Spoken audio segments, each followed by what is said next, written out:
people, and welcome to our final episode in our Modernism series. And this episode today is about exploring the writing rules of Absurdism.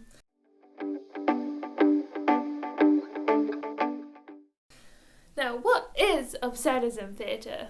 Theatre of the absurd is a form of drama that empathizes the absurdity of human existence by employing disjointed, repetitious, and meaningless dialogue, purposeless and confusing situations, and plots that lack realistic or logical development. Don't you love it? Now we're on the same page, let's make our character.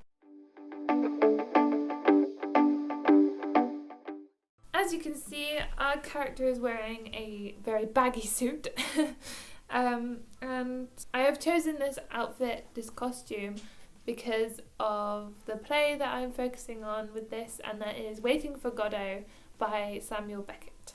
I will be talking about other plays, but I will not be reenacting them. I will just use animation to show them because I don't have the abilities to do those pieces. Now I just want to say that Absurdism is my favourite of the isms, and the conventions that I will be discussing in this video are why, basically.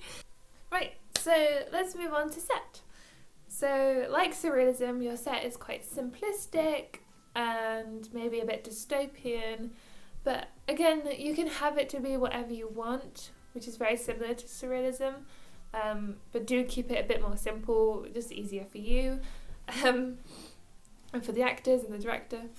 So it could be literally anything. I have a dead tree, which is why there are no leaves on the tree, and a white sheet. And you don't even need a set at all. You could just have a stage, and that be your set. Like some of other Beckett's pieces don't require a set. This brings me onto your writing, actually, and specifically your structure. Now, I mentioned briefly in the Surrealism video that you could break the structure a bit there, but only a little bit in Surrealism. But here, in Absurdism, you can break it down and get rid of it altogether. You don't believe me? Okay, I will show you with this quick little animation that I have done of Not I by Samuel Beckett. As you can see, it is just a pair of lips on stage, talking consistently, and that is all you need, is a person on stage surrounded in black with a spotlight on their mouth. And then you have the plays where it is just stage direction, and as you can see here,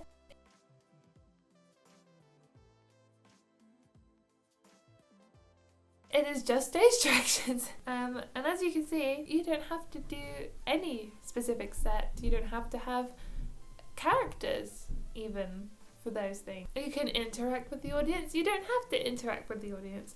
You can literally do anything.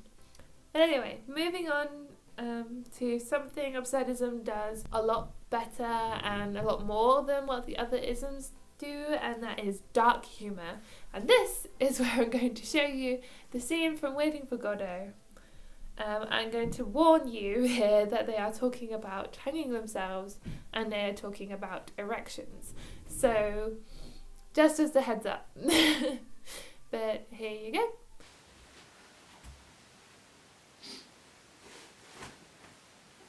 What do we do now? Wait. Yes, but while waiting.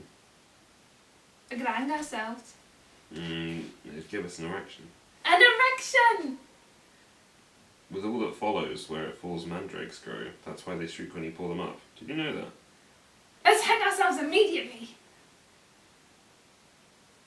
As you can see, they are talking about hanging themselves out of boredom, which then gives themselves an erection, which they are quite excited about.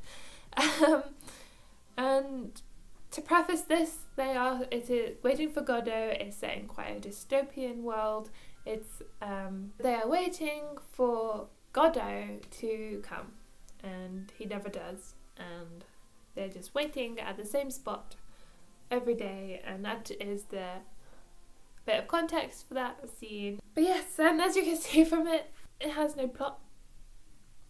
The set is pretty simple, and the characters are very all over the place a little bit. And that's something that I quite love about this, and that is the reason I like absurdism theatre, and that is the freedom of it. There is so much freedom here, and you can do whatever you want. It doesn't have to make sense. There doesn't have to be a plot at all. A story that doesn't go anywhere. Like Waiting for Godot, it repeats. The first act happens, and then it repeats.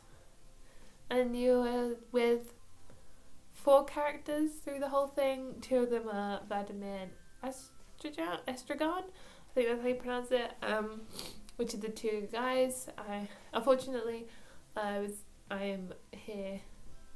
Like I said in this Absurdism video, my partner doesn't like being on camera, so that's fair enough. He didn't help me with that, but he is the voice. He is the voice of Vladimir in this piece. I love it.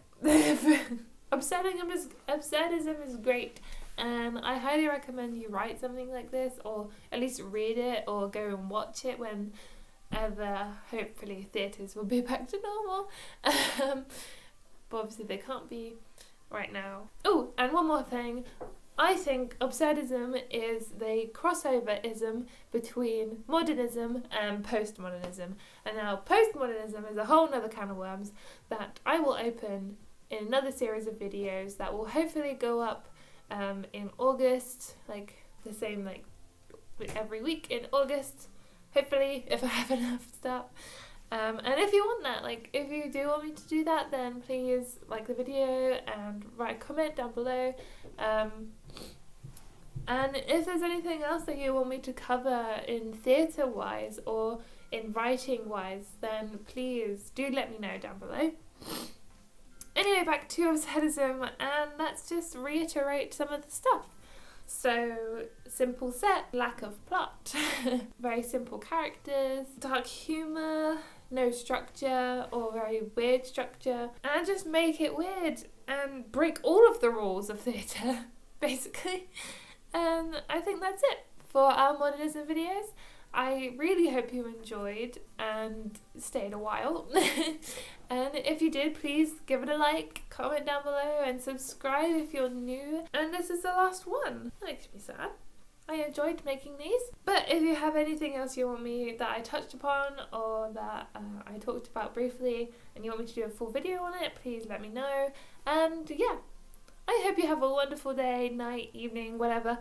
And yeah, bye!